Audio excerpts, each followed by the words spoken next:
Dios les bendiga, bienvenidos hoy día miércoles, día de estudio de la Palabra del Señor. Y bueno, le damos la bienvenida a todos los que nos siguen a través de esta virtualidad, a través de la voz amiga. Los invitamos a todos a que vayan dando su presente para que podamos tener el control para las clases. Bueno, vamos a dar comienzo orando al Señor, pidiendo la bendición para este culto. Bendito Padre Celestial, te pedimos tu bendición del cielo sobre la vida de cada uno de mis hermanos, que hoy se sienta a escuchar esta palabra. Bendícelo, Señor, y que esta palabra dé fruto en su vida. Alabamos el nombre grande y poderoso de nuestro Dios. ¡Aleluya!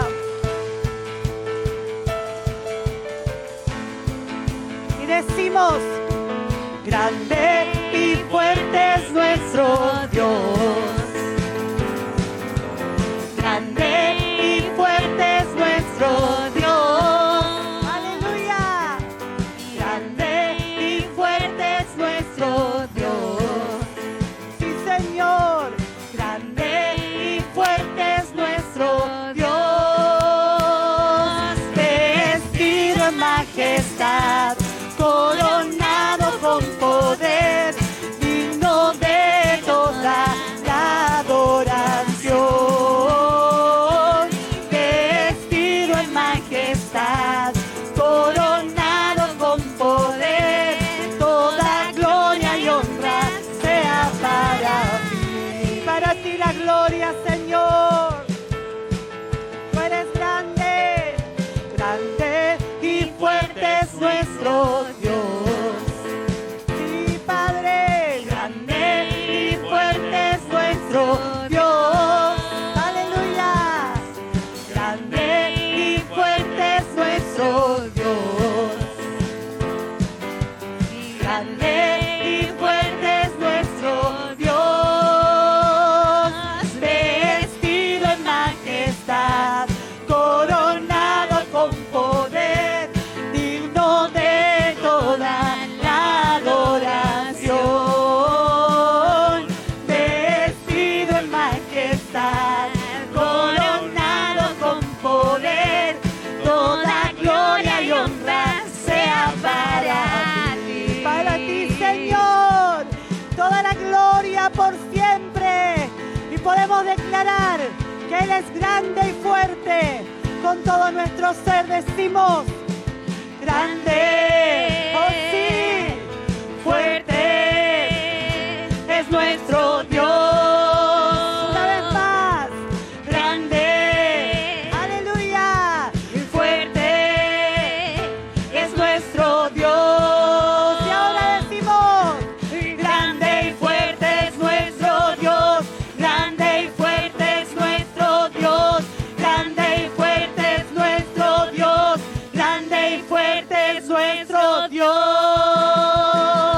Vestido en majestad, coronado con poder, digno de toda la adoración. Vestido en majestad, coronado con poder, toda gloria y honra sea para ti. Para ti, Señor, a tu nombre damos gloria por siempre, Jesús. Aleluya. Amén.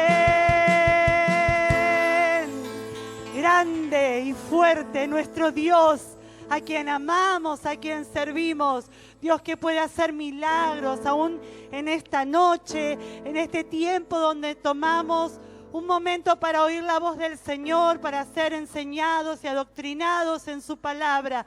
Dios también puede obrar milagros. Aleluya, no nos cansamos de proclamar la grandeza de nuestro Dios, el poder de nuestro Dios, la fidelidad de nuestro Señor. Y le alabamos con todo el corazón a este Dios de milagros, a este Dios de amor. Aleluya. Sí, Señor. Nadie puede hacerle frente a Él. Su palabra vence, su palabra es poderosa. Aleluya. Dios de milagros y amor. salvación incomparable. Eres tú y brillas en la oscuridad. Clamamos por tu libertad incomparable. Eres tú y podemos decir: mi Dios es grande, mi Dios es fuerte, nadie es igual, nadie le hace frente. Dios sana y salva, con gloria se exalta mi Dios, mi Dios. Mi Dios es grande, mi Dios es fuerte, nadie es igual, nadie le hace frente. Dios sana y salva, con gloria se exalta mi Dios, mi Dios.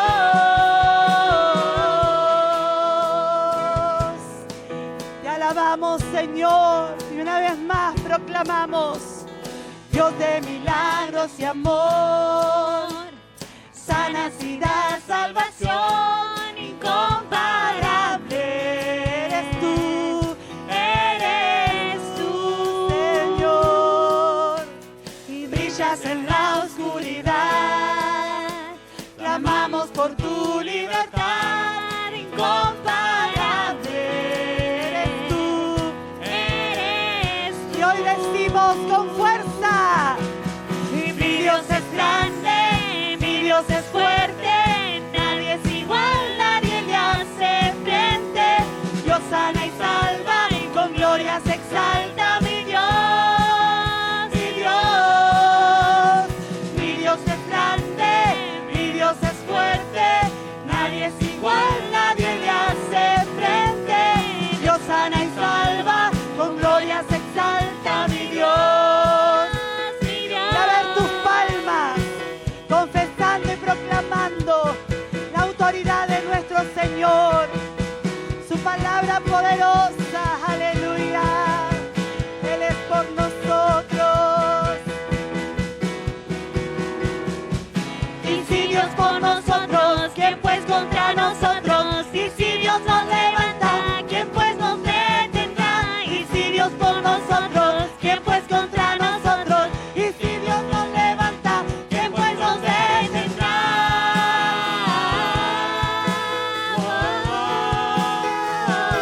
¿Quién pues nos detendrá?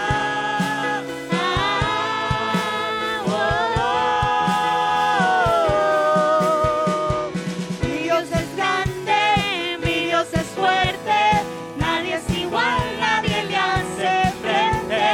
Dios sana y salva, con gloria se exalta mi Dios, mi Dios. Mi Dios es grande, mi Dios es fuerte, nadie es igual, nadie le hace frente. Dios sana y salva, con gloria se exalta mi Dios, mi Dios.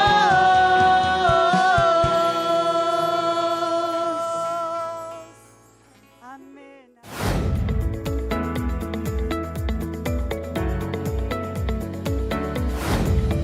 ¿Cómo están mis queridos Timoteos? Una vez más, este día miércoles nos estamos juntando alrededor de la palabra del Señor. Quiero felicitar a todos por la asistencia que están dando, aunque algunos el viernes noté que no dieron el presente, vuelvan a darlo. Acuérdense que prontito, para las vacaciones, vamos a tener un tiempo de repaso y la evaluación como hemos hecho en otras oportunidades. Así que les decimos a todos que estén atentos, que estén hambrientos de la palabra del Señor para que podamos seguir afirmando la obra del Señor. Por supuesto, esta es una semana especial porque tenemos el 9 de julio y agradecemos a Dios por todas las colaboraciones, por todo el esfuerzo que está haciendo cada hermano, cada hermana, cada líder, cada grupo. Realmente una alegría, además un momento de encuentro. También vamos a tener la inauguración previa, una preinauguración de nuestro espacio de Timoteo, de Onésimo, perdón, nuestro espacio de Onésimo, que del templo lo trasladamos al barrio Jorge Newbery y ahí estamos creyendo que va a ser de tremenda bendición para ese barrio. Así que estemos atentos a todas las clases de hoy. Hemos puesto primer nivel, o sea, lo de los discípulos, en la primera hora, hoy miércoles, a partir de este horario, y luego tendremos las dos clases de materias que estamos iniciando por primera vez este año, que es para aquellos que ya han aprobado todos los niveles, con el hermano Isaías y con el pastor Víctor. Así que todos atentos, escuchando, alabando al Señor. Y quiero dejarles un texto que dice en 1 Corintios 15, 58. Es el epílogo de este verso en la carta del apóstol Pablo. Dice: así que, hermanos míos, amados, estad firmes y constantes, creciendo en la obra del Señor siempre, y sabiendo que vuestro trabajo para el Señor no es en vano. Con todo mi cariño dedico este texto a todos los que están trabajando para el Señor. Dios le bendiga. Continuamos con esta maravillosa reunión.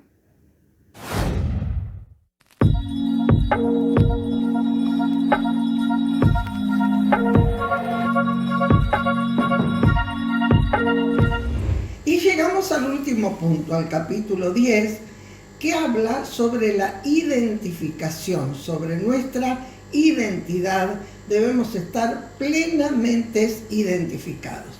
Todos nosotros tenemos un DNI, o como se llame en su país, es un documento de identidad o un pasaporte. Ahí figura dónde nacimos, dónde vivimos, quiénes somos, lo que somos. Un Timoteo tiene que estar bien identificado, tiene que reconocer su identidad, reconocer sus paternidades, reconocer a qué familia pertenece, a qué nación pertenece, a qué reino pertenece.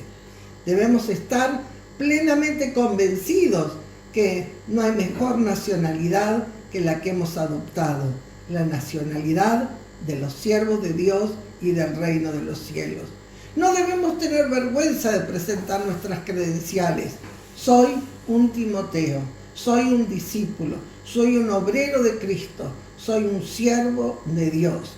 Esto no tiene que avergonzarnos de ninguna manera. Muy por el contrario, nos tiene que enorgullecer. Plenamente identificados. ¿Quién soy? Soy fulano de tal, siervo del Altísimo, siervo de Dios. El apóstol Pablo se sentía muy identificado en cada una de sus cartas. Dice, ¿a quién va dirigido? Después dice, yo, Pablo, siervo de Dios, apóstol de Jesucristo, enviado por Dios. Sí, plenamente identificado. Si no te puedes identificar, perdóname, pero no sos de los nuestros. Tenés que estar bien identificado. Por supuesto, el joven en su escuela, el adulto o quien sea en su trabajo, con sus amigos, con sus vecinos, todos tienen que saber que eres un identificado, que eres un siervo de Dios. Como nos contaba el hermano Samuel de aquella hermana que hacía 4 meses que venía a la iglesia, ya se había bautizado, era muy fiel en sus diezmos y ofrendas. Y entonces le dice, hermana, ¿cómo le está yendo con su familia, con sus amigos? Fantástico, pastor. Hasta ahora nadie se enteró de que yo vengo a la iglesia. Bueno, no creo que eso tenga que ser con nosotros, ¿verdad?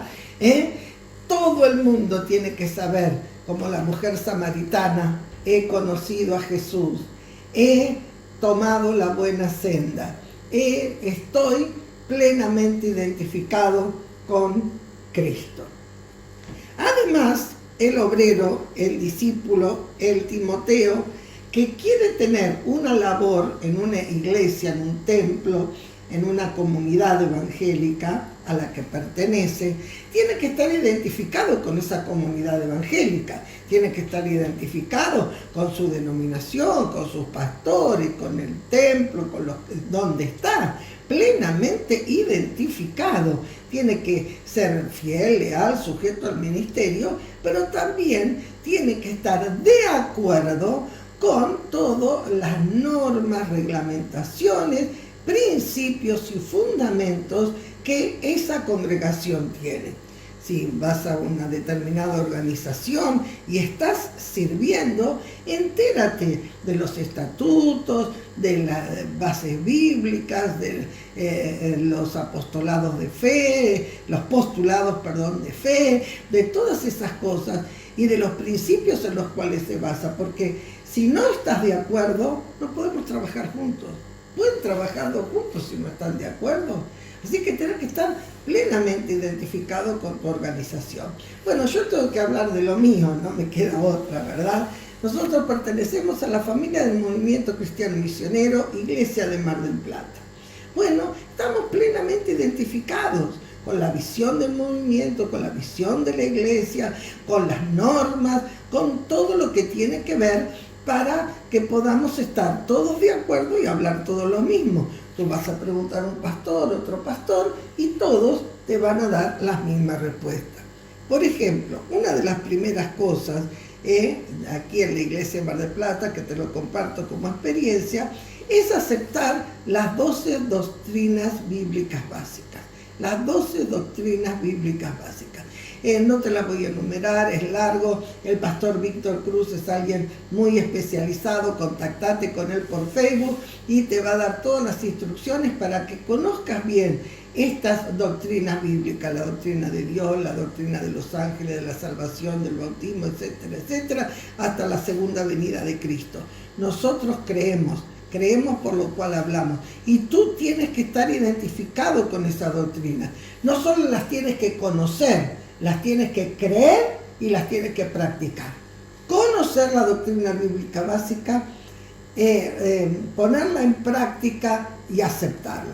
Ahora, creo que la mayoría de las iglesias evangélicas tenemos estas 10 doctrinas bíblicas básicas y que son el único sostén de nuestra fe, son verdades fundamentales que no tienen punto de variación. Nosotros hay cosas que no las creemos, solamente creemos esto. Por eso nuestra diferencia con otras religiones, ¿verdad? Y aún con otras religiones cristianas. Por eso debes investigar, debes experimentar, debes querer saber cuáles son esas doctrinas bíblicas básicas. Te animo a que escudriñes, que estudies y que las aceptes y pongas en práctica.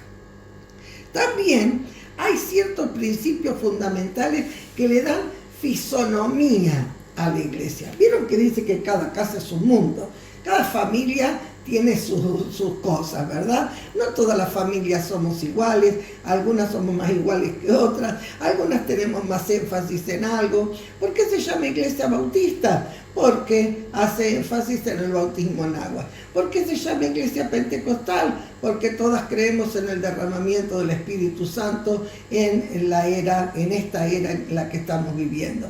Todo tiene un porqué, sea bautista, pentecostal, metodista, bueno, todo tiene una razón. Y nosotros como movimiento cristiano misionero tenemos unos principios fundamentales que han hecho de nuestra familia una multinacional. ¿Por qué? Porque son principios que funcionan acá, funcionan en Latinoamérica, en Sudamérica, en Norteamérica y en Europa. Y pronto en otros países del mundo. Principios fundamentales que a esta multinacional le ha dado un vertiginoso crecimiento. Son cosas que nosotros practicamos que muchas otras iglesias evangélicas pentecostales no practican y que nos ha dado el crecimiento que nosotros tenemos. Hay más de 60 años de experiencia y tú como un Timoteo tienes que estar dispuesto. Si no estás dispuesto a aceptar estos principios, no puedes ser un Timoteo, no vas a dar fruto. Esto es probado, comprobado para todas las naciones. Te los voy a enunciar estos principios porque si no lo sabes y después te voy a decir que hay un libro que el pastor Roberto Sorensen ha escrito, que son principios fundamentales de la visión. Es el segundo libro que él escribió y realmente los explica y los desarrolla con una gracia maravillosa. Así que te aconsejo que si no conoces cuáles son estos principios, adquieras este libro y lo investigues. El primero es el discipulado, o sea, que Dios tiene como método para la reproducción de los obreros el discipulado, no el instituto bíblico, no otras cosas, si bien tenemos estudios, etcétera, pero el discipulado como el sistema que Dios estableció en las Escrituras para la multiplicación de los obreros. El llamamiento. Nadie puede servir a Dios si no recibe directamente del Señor un llamamiento. No se sirve a Dios porque, por casualidad, o porque me conviene, porque me gusta, porque es lo que tengo que hacer. Se sirve a Dios por llamamiento. Tenemos una vida de fe. Nosotros no vivimos por lo que vemos, no vivimos por lo que tenemos. Tenemos esta premisa: si Dios nos manda a hacer algo, nos va a proveer todos los recursos para que lo que tenemos que hacer lo podamos hacer y nos abunde la parte económica. También hablamos de la iglesia cuerpo. Nosotros no trabajamos como llaneros solitarios. No somos producto de una división que estamos buscando cobertura acá o allá. No somos producto de una casualidad que, bueno, no me llevaba bien con el pastor y me abrí un boliche por mi cuenta. No, mi querido, no. Nosotros somos una iglesia cuerpo, con dependencia total los unos de los otros, porque nos necesitamos los unos a los otros, porque como Efesios 4 nos explica, somos esa iglesia donde los miembros se ayudan mutuamente y ningún miembro está de más. Por eso te insto a leer Efesios capítulo 4 y veas cómo funciona la iglesia cuerpo: un Dios, un bautismo, un mismo espíritu, una fe, una misma fe. Y nosotros nos ayudamos los unos a los otros, estamos entrelazados con vínculos que no se ven, pero que son muy fuertes. Y por supuesto, la maravillosa guía del Espíritu Santo. Nosotros no hacemos nada por nuestra cuenta. Como dijo Jesús, lo que veo y oigo del Padre, eso hago. ¿Cómo lo hago en la actualidad yo, un humilde Timoteo, un simple mortal? Me someto a Dios, me someto a la voz del Espíritu Santo y Él me dice: por acá, por allá, esto es de Dios, esto no te conviene. Esto para las pequeñas cosas, para las cosas materiales y por sobre todo para las espirituales. Seguimos toda esta práctica con sencillez, mirando todas las Escrituras, porque todos estos principios son los que funcionaron en las Escrituras, los que Jesús estableció para la predicación del Evangelio, para el establecimiento de nuevas iglesias, conforme a la fe, a la visión que tiene. Por eso quiero decirte, mi Timoteo, en este último párrafo, preocúpate por saber cuál es la visión de la iglesia, cuál es la visión de tu pastor, cuáles son los principios, cuáles son las doctrinas bíblicas. Y no empieces a cuestionar, no empieces a elegir como el chico que le sirven el plato y esto no me gusta y aquello no me gusta. Esto es o todo o nada, A esto hay que aceptarlo como un paquete. Y donde estás, sometete a esa visión. Tu visión personal tiene que coincidir con la visión pastoral, que la visión pastoral coincide con la visión de Dios para la iglesia. Nadie puede tener una visión particular. Todos tenemos que estar interrelacionados. Así vamos a funcionar. Por eso ruego que al concluir estos estudios tú puedas decir: me siento plenamente identificado y acepto todas estas normas que se me presentaron en este estudio como cosas a las cuales llegar y alcanzar, esperando que el Espíritu Santo te ayude en todas y cada una.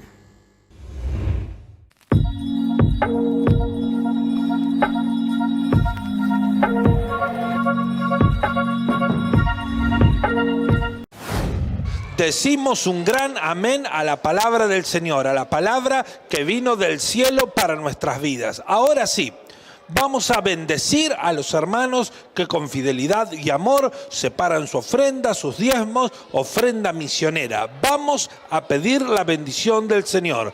Bendito Padre Celestial, te pedimos que vengas con tu bendición de lo alto sobre cada uno de los hermanos que da con fidelidad y amor a ti, Señor. Bendícelo, que haya abundancia en su hogar, y si alguno tiene necesidad, abre las ventanas de los cielos y suelta un trabajo, suelta provisión, desata lo que está atado. Te lo pedimos en el nombre de Cristo Jesús.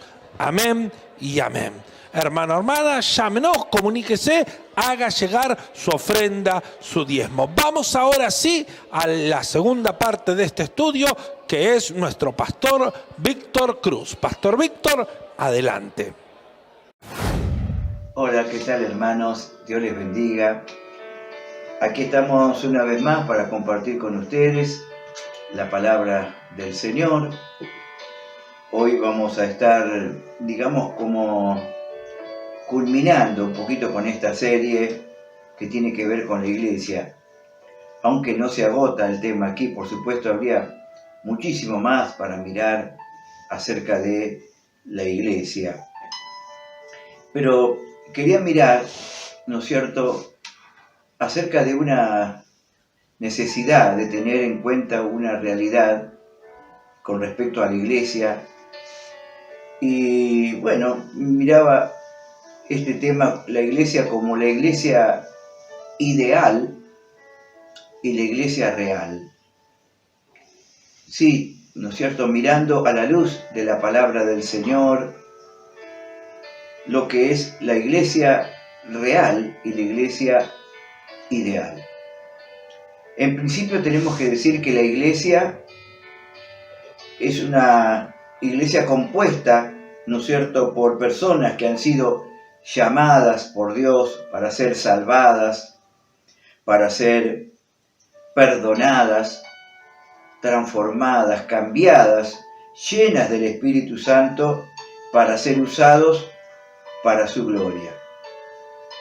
Pero en ese proceso justamente de transformación, de cambio, ¿no? Hay un proceso. Tenemos que ver que justamente porque está compuesta por personas pecadoras que han sido redimidas, pero imperfectas, más allá del tiempo y los años que tengamos en la iglesia o el desarrollo del ministerio que tengamos, somos imperfectos. La iglesia real es una iglesia imperfecta y por eso está llena de quizás errores, equivocaciones, de fallas. La iglesia, ¿no es cierto?, ideal es no la que nosotros idealizamos, sino la iglesia ideal es la que Dios se propuso tener en Cristo Jesús. En Efesios capítulo 5 es una cosa tremenda como ejemplifica el apóstol en la relación entre marido y mujer y la iglesia y Cristo, ¿no?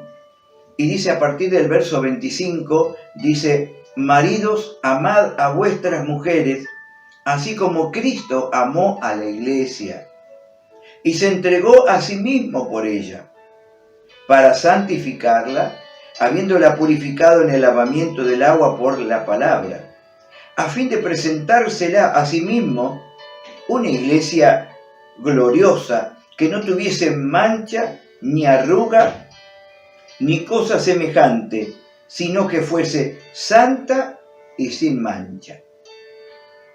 Esa es la iglesia ideal. Esa es la iglesia que el Señor viene a buscar, y a eso tenemos que agregarle una iglesia unida, una iglesia de amor, una iglesia fiel, como dice aquí, una iglesia gloriosa, una iglesia santa, sin mancha ni arruga. Esa es la iglesia ideal, la que el Señor viene a buscar cuando Él venga. Pero mientras Él venga, estamos en ese proceso de santificación, purificación, transformación, etc., ¿no?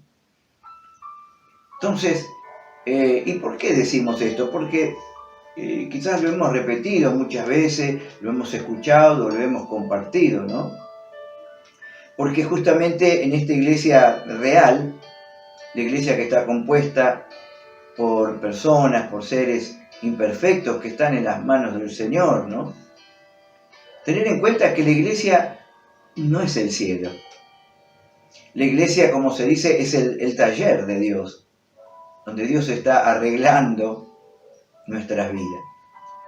O también podemos decir, la iglesia es la casa del alfarero de Jeremías 18, cuando el Señor lo llevó al profeta para ver cómo aquel alfarero trabajaba y moldeaba aquel barro, para que pudiera ser, ¿no es cierto?, como Él quiere, como dice, ¿no?, para hacer aquella obra como Él quiere. Y así nosotros también estamos en las manos del alfarero, que es el Señor, y Él nos está moldeando para ser como Él quiere que seamos. Por eso que por ahí muchas personas, ¿no es cierto?, podían decir, y más en este tiempo que nos toca vivir, hay muchas cosas que se salen del encuadre bíblico, doctrinal, de lo que es o debe ser una iglesia, ¿no?, o sus miembros, su tarea y tantas cosas que podemos mirar, su mensaje, como todas estas cosas que hemos estado mirando, se observan y se tienen que ver a la luz de la palabra. Hay muchos lugares que se llaman iglesia, ¿no? La iglesia, bueno, con sus nombres, sus denominaciones. No hablo de las iglesias quizás históricas, tradicionales, pero hoy han surgido tantos grupos, tantos lugares, pero como que cualquiera la maneja a su propio criterio, quitándole o poniéndole elementos que distan mucho de la verdad bíblica. Y muchas personas que conocen ahí al Señor, que comienzan ahí, se elaboran y tienen un concepto quizás errado o equivocado de lo que es la iglesia, lo que es la doctrina, la enseñanza, lo que es el ministerio. Y eso va afectando a muchos. Quizás después terminan enojados, terminan decepcionados, lastimados, heridos y hasta, digamos, descreídos, ¿no? Porque quizás han tenido una mala experiencia en alguna de estas cosas con la iglesia, y por eso que muchos hoy como que descartan, ¿no? Y algunos como que no quieren saber nada de la iglesia.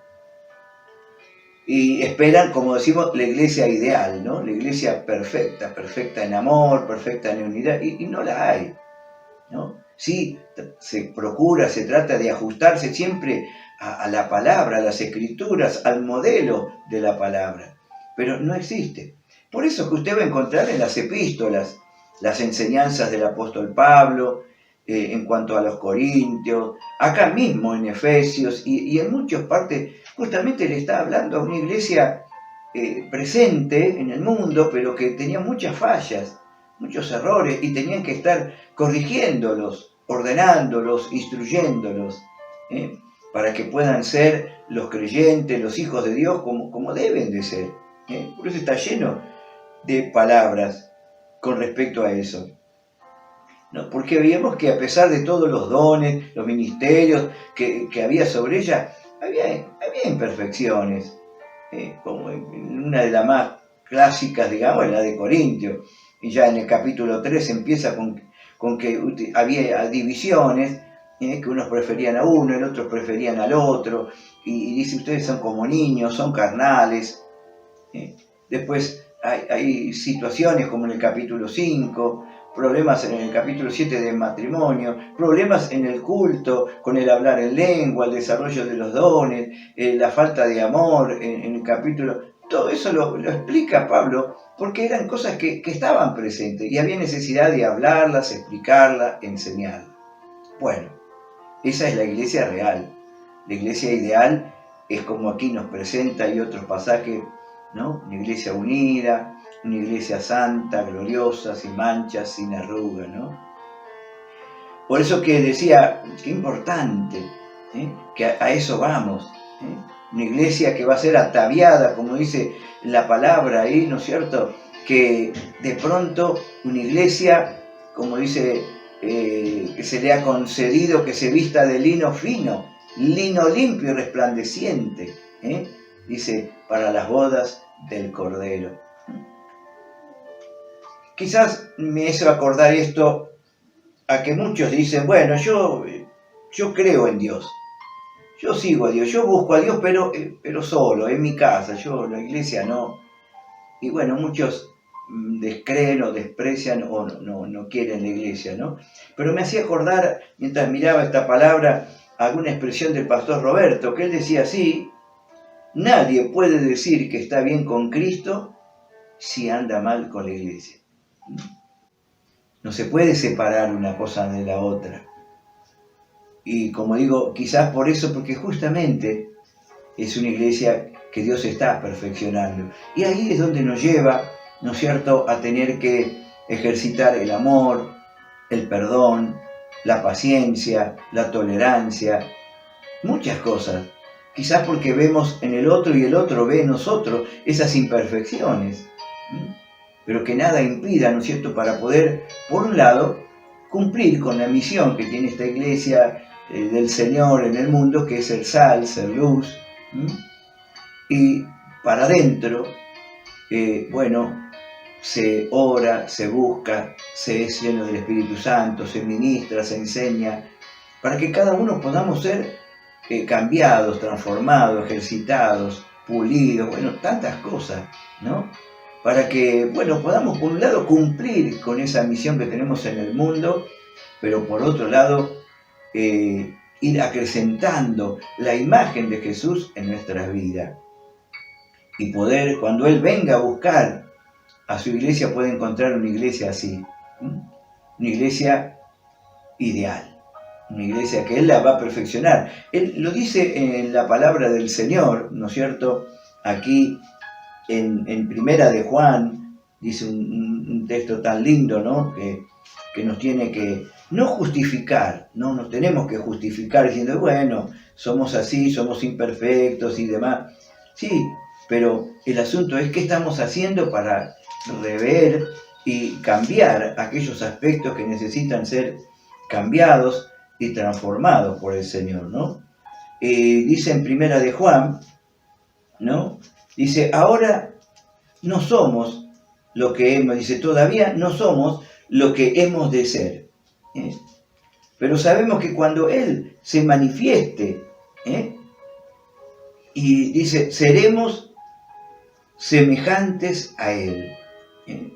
Sabemos que cuando el Señor se manifieste, seremos semejantes. Ahora no somos lo que hemos de ser, todavía no somos. Qué bueno decir, ya no soy lo que era antes, pero tampoco quizás soy lo que tengo que ser, lo que Dios espera que seamos, a nivel personal, como creyente o como iglesia. Ya no somos lo que éramos antes, gracias a Dios.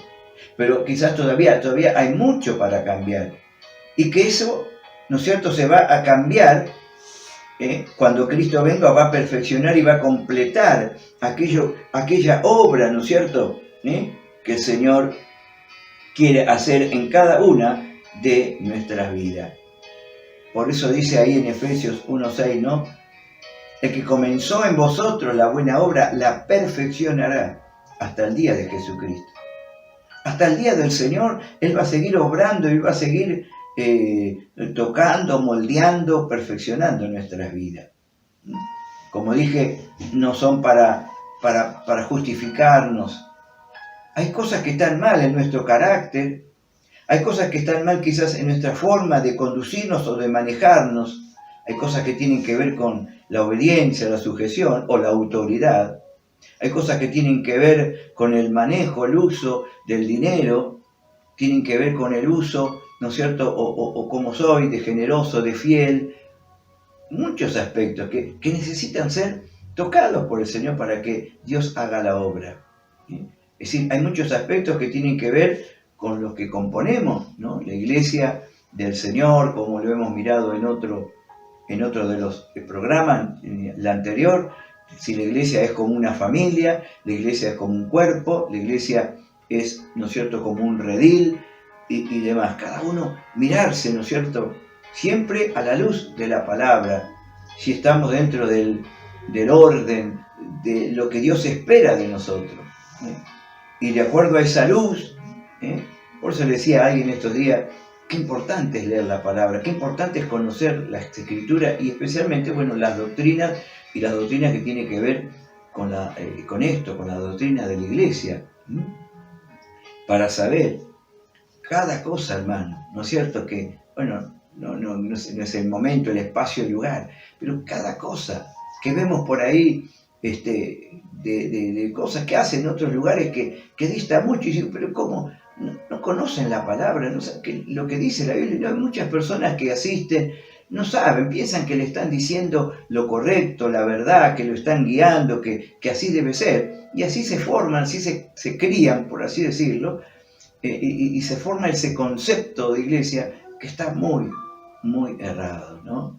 Y haciendo cosas que después terminan justamente con muchas personas alejándose, apartándose, porque han sido defraudadas, heridas, lastimadas, ¿no? Y que no quieren saber nada, sí, con el Señor, pero están desechando algo que quizás no es correcto, porque no todo es así. Como digo, no vas a encontrar la iglesia perfecta, la iglesia ideal aquí en la tierra, sino la iglesia que está en camino de perfección, la iglesia que trata de ser fiel a la palabra, ser fiel al Espíritu, del Espíritu Santo, para que podamos conformarnos al diseño, al deseo de Dios para nuestras vidas. Así que en esta noche quería terminar con esto, ¿no? Pensando que somos la iglesia real, Por eso está ese tema tan tremendo, ¿no? Del hermano que canta, yo quiero una iglesia. ¿Dónde está esa iglesia? Que fue perdonada, que fue librada. ¿Dónde está esa iglesia? Bueno, esa es la iglesia que el Señor quiere. Quizás todavía Dios está trabajando para encontrarla, para verla, para formarla, para que cuando venga a buscarla, dice, a fin de presentarse a sí mismo, una iglesia gloriosa, una iglesia sin mancha, una iglesia sin arruga, una iglesia santa para el Señor. Y bueno, aquí estamos en ese proceso, en la medida que le buscamos a Dios, buscamos su palabra, y estamos siendo ministrados, bueno, es la medida en que el Señor nos va conformando. Así que bueno, dejamos aquí, espero que haya sido de bendición, ¿no? Sé que muchos hermanos, como me han mandado, me han algunas notas de lo que están escuchando, están tomando nota. Bueno, en algún momento haremos algún tipo de evaluación con estos puntos, estas cosas que hemos mirado en el transcurso de estas clases. Que Dios les bendiga a todos. Bendiciones, hermanos.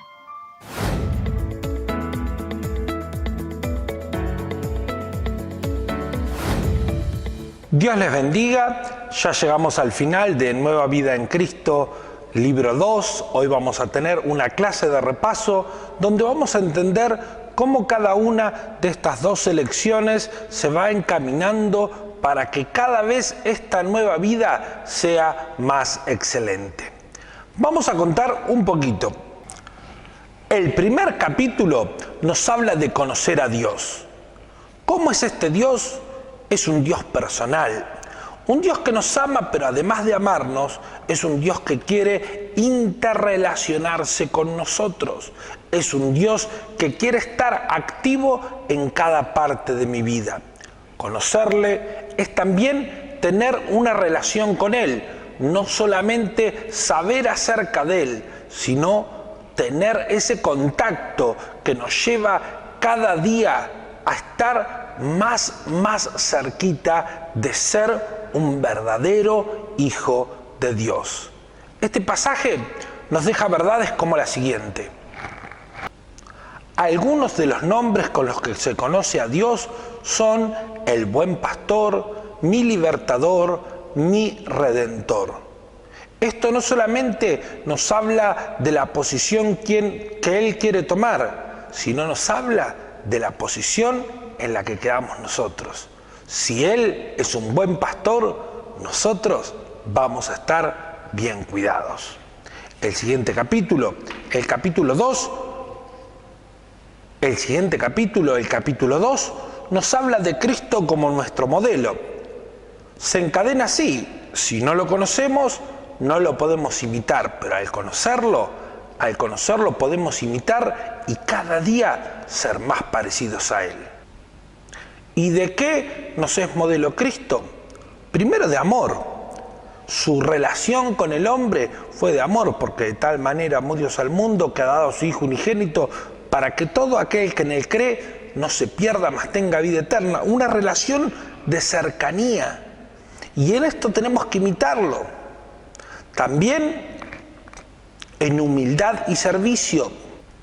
No es un Dios petulante, alejado de nuestra necesidad, sino es un Dios que la conoce y además se pone a disposición nuestra para ayudarnos. Un Dios de compasión, un Dios que no solamente ve la necesidad, sino un Dios que se pone activamente en marcha para confrontarla. Y Jesús también es nuestro ejemplo de oración. Nosotros como hijos de Dios tenemos que estar en constante comunión con nuestro Padre a través de la oración. Y esto nos lleva al capítulo 3. Llamados para servir. El capítulo habla del ejemplo de Cristo, un Cristo que vino a servir y a nosotros por consiguiente, al seguir su ejemplo, nos toca servir. Pero nos abre la puerta a otro mundo maravilloso. El capítulo 3 nos habla de los dones espirituales. ¿Qué son los dones espirituales? Son gracias que hemos recibido. Estas gracias no son solamente para nuestro beneficio personal, son más bien para el engrandecimiento de la obra. Cuando nosotros las ponemos en marcha, cuando las accionamos, cada una de estas gracias produce que nosotros seamos trabajadores más eficaces, trabajadores más efectivos y sea mayor la gloria de Dios. En el capítulo 4 encontramos quién soy en Cristo. Soy hijo de Dios, no solamente un agregado a la familia, un convidado, paso a ser un hijo, a tener una relación familiar con Él. Soy templo de Dios, en mí habita Él. El capítulo 7 nos habla de perdonar para ser libre. No quiero entrar en detalles en este repaso, pero sabemos que es importante perdonar porque Dios nos perdonó. Es importante perdonar para llegar delante del Señor sabiendo que Él nos puede perdonar porque nosotros ya hemos perdonado. Pero me gustaría tomar el apéndice final de este capítulo y centrar el repaso de este capítulo en estas verdades. Pasos para perdonar. Primero, admita su resentimiento y su amargura. La falta de perdón no hace otra cosa que destruir las partes más profundas de nuestra alma, produciéndonos amargura, produciéndonos la sensación de desolación y soledad, produciendo en nosotros un dolor interno que solo puede ser resuelto mediante el perdón. Reconocerlo es el primer paso para avanzar hacia la sanidad de nuestro corazón. Así que, antes de pedir perdón, reconozcamos que los primeros que necesitamos el perdón somos nosotros para ser libres. Punto número 2, recuerde que el perdón no es porque la otra persona lo merezca. Quizás cuando Dios nos perdonó a nosotros, nosotros tampoco merecíamos ser perdonados. Pero no se olvide que la esencia del perdón es nuestra decisión de perdonar. No te perdono porque no siento el dolor por lo que vos me hiciste. Te perdono porque decido que es más importante para mí liberar mi alma que guardar algo en tu contra. Someta primero todo a oración. La oración es una herramienta poderosa que nos va a preparar en nuestra alma, en nuestro ser más profundo, con la disposición de perdonar de tal manera que ese perdón sea genuino. Recuerde, y no seamos ingenuos en esto, que perdonar no es sistemáticamente olvidar, aunque en algún momento de nuestro perdón tienen que pasar a ser aguas pasadas, que ya no las traigamos más a memoria. Pero no nos olvidemos que muchas veces, incluso luego de perdonar, las ofensas nos van a seguir doliendo, pero nuestra decisión tiene que sobreponerse a esto y recordar que como fuimos perdonados, nosotros ya hemos perdonado y lo dejaremos atrás. No olvide dejar a las personas en las manos de Dios. Muchas veces nuestro perdón va a ser bien recibido, otras veces va a ser mal recibido, quizás hasta algunas personas lo tomen como un síntoma de nuestra debilidad. Pero no nos olvidemos que el perdón ante todo es nuestra obligación de cristianos. Al perdonar, dejamos las cosas en las manos de Dios para que Dios las resuelva. Esto es el resumen del perdón. Nos lleva al siguiente capítulo. En el capítulo 8 nos habla acerca del perdón, pero no del que nosotros tenemos con nuestro prójimo, sino del que Dios tiene con nosotros. Pedir perdón es un paso importante en nuestra vida cristiana, porque no solamente es reconocer, sino también es iniciar el camino para que las otras personas puedan reconciliarse con nosotros. Y al igual que en el capítulo anterior, vamos a dejar un poco de lado todo el proceso y nos vamos a centrar en el apéndice final. Aquí algunos pasos para acercarnos a la reconciliación. El primero es admitir. No podemos pedir perdón por lo que no hemos reconocido. Por eso es que no sirve el pedir perdón solamente por compromiso. Yo tengo que darme cuenta en mi fuero interno que mis actitudes fueron incorrectas. Reconocer es una parte muy difícil del aprendizaje personal, pero tan difícil como poderoso es poder hacerlo. Una vez que reconocemos nuestra falta, el siguiente paso es acercarnos a Dios, orar a Él, pedirle a Él que nos perdone primero. Antes de ir a pedir perdón al prójimo, el perdón de Dios en nuestras vidas nos va a ayudar a estar centrados en nuestra necesidad. Punto 3. Entendamos que si nosotros vamos a pedir perdón por lo que hacemos y esperamos que esa persona nos perdone, previamente nosotros tenemos que haber perdonado a esa persona de cualquier ofensa que haya cometido contra nosotros. No puedo pedir perdón en el lugar en el que yo todavía no he logrado perdonar. Así que el capítulo anterior es fundamental para poder llegar a este. Busque el lugar y el tiempo apropiado. Un lugar a solas. Un lugar donde usted pueda conversar con la persona y llegar al fondo del asunto. Busque ese lugar profundo. Ese lugar donde usted va a poder tener comunión. Si es necesario, tome su tiempo, pero no se quede sin pedir perdón. ¿Y cómo hablamos con la persona? Cara a cara. Evite los intermediarios, los mensajitos de texto y menos los pedidos perdón públicos en Facebook o en las redes sociales. Nuestro pedido de perdón tiene que ser íntimo entre las dos personas, cara a cara, que esta persona pueda ver en nuestro rostro nuestro deseo de reparar las cosas. Piense bien en sus palabras.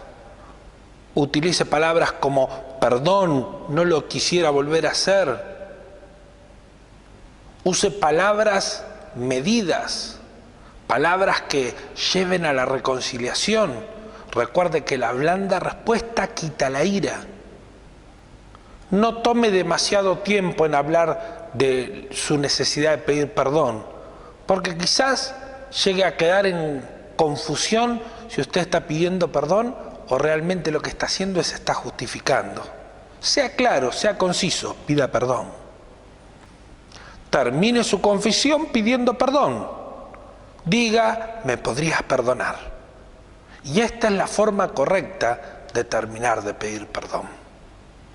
¿Qué pasa si la otra persona no la perdona? Usted ya hizo su recorrido del camino. Y como en el primer caso, dejamos a las personas en las manos de Dios. Llamados a la santidad. En este capítulo encontramos un repaso dentro del mismo de todas las herramientas que Dios nos ha dado para vivir en santidad. Primero me ha dado la salvación. La salvación es el regalo que me separa del mundo, de la condenación, de la aflicción y me lleva a una nueva vida. Él ya me hizo una nueva persona. Junto con eso me dio libertad de la esclavitud del pecado.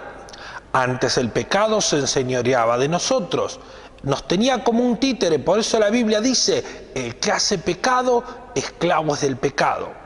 Pero ahora nos dio la potestad de vencer al pecado, de decirle al pecado no tienes más lugar en mí y caminar nuevas vidas diferentes.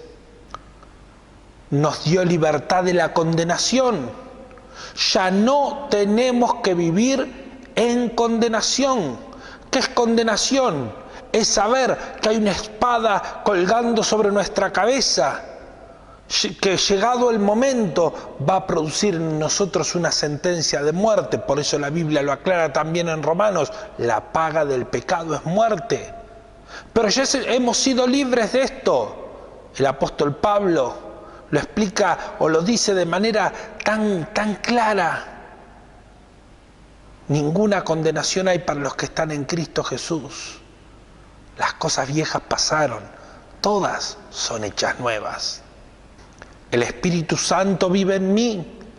El Espíritu Santo es una amonestación constante, una advertencia viva acerca de alejarnos del pecado. Este Espíritu produce en nosotros una nueva vida. Y como si esto fuera poco, tengo la Biblia, que es mi guía, que es la guía que me marca el camino, el sendero correcto para alejarme de las cosas que no me convienen. ¿Con qué limpiará el joven su camino? ¿Y por qué no también el adulto? ¿Y por qué no también el niño? ¿Y por qué no también el anciano? Con guardar tu palabra. La palabra del Señor nos aleja del pecado, nos acerca a la santidad. Me ofrece la oportunidad de entregar a Él mi vida diariamente. Esto hace que todos los días este voto se renueve y todos los días esté cada vez más cerca de Él. El capítulo número 10 nos habla del dinero. De esto hemos hablado mucho, pero vamos a resumirlo en estas pequeñas palabras. El dinero es una de las cosas que Dios me ha dado para administrar.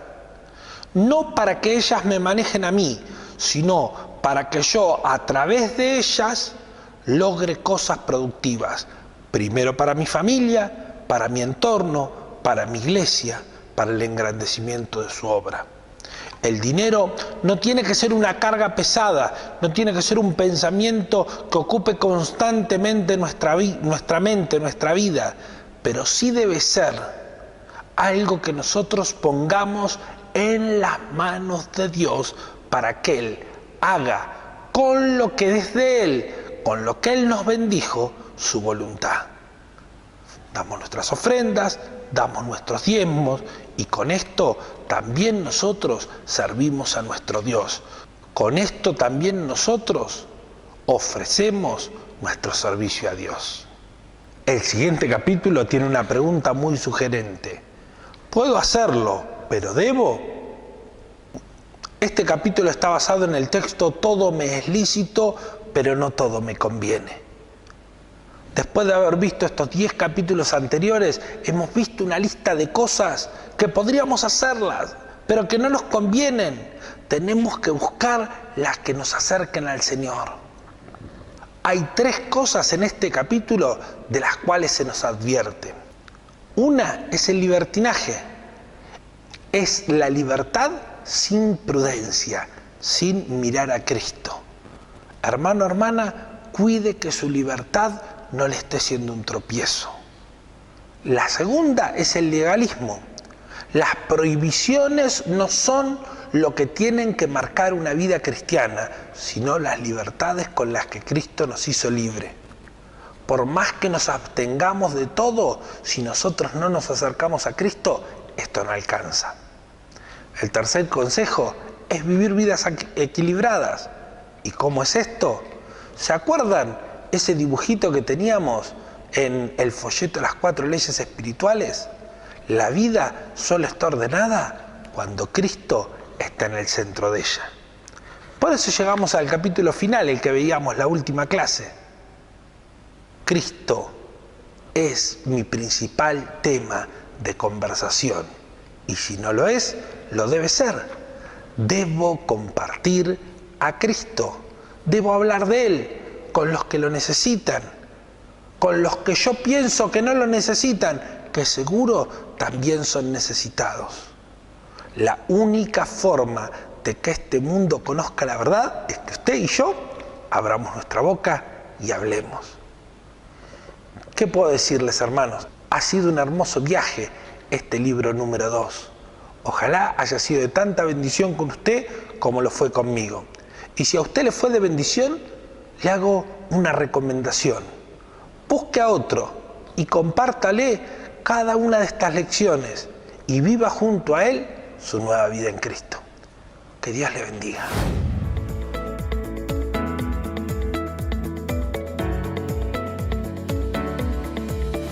Hasta aquí vamos llegando con hoy nuestro estudio de día miércoles. Vamos a prepararnos para todo lo que viene por delante. Mañana las luces encendidas en todos los barrios, seguramente preparándonos porque el día viernes tenemos nuestra gran fiesta criolla. Esa fiesta que antes teníamos el 25 de mayo, pero ahora la tenemos el 9 de julio. Esta fiesta va a tener 3 partes. Una para hacer los stands a lo largo y a lo ancho de la ciudad, en cada lugar de reunión, en cada anexo. Averigüe qué hay cerca de su hogar y cómo usted puede participar. También vamos a tener una transmisión a través de La Voz Amiga, donde vamos a estar compartiendo alabanzas, viendo los stands, escuchando los testimonios, viendo lo que el Señor va a estar haciendo. Y también, muy importante, a las 12 del mediodía vamos a estar orando por esta nuestra nación que tanto nos necesita. Hermano, hermana, no se pierda este 9 de julio, esa fiesta hermosa que vamos a tener todos juntos. El sábado, la reunión de jóvenes de manera presencial y el domingo, nuestras 2 grandes reuniones, a las 9:30 y a las 11 de la mañana. Anótese, reserve su lugar. Hasta aquí llegó la transmisión de hoy. Queremos decirle que el Señor le bendiga y que pueda haber guardado en su corazón cada una de estas palabras. Bendito Dios, bendice a cada uno de mis hermanos. Bendice todo lo que ha aprendido, que quede registrado en su mente y en su corazón. Te lo pedimos y te damos gracias. En el nombre de Cristo Jesús, amén y amén. Mi hermano, que el Señor le bendiga.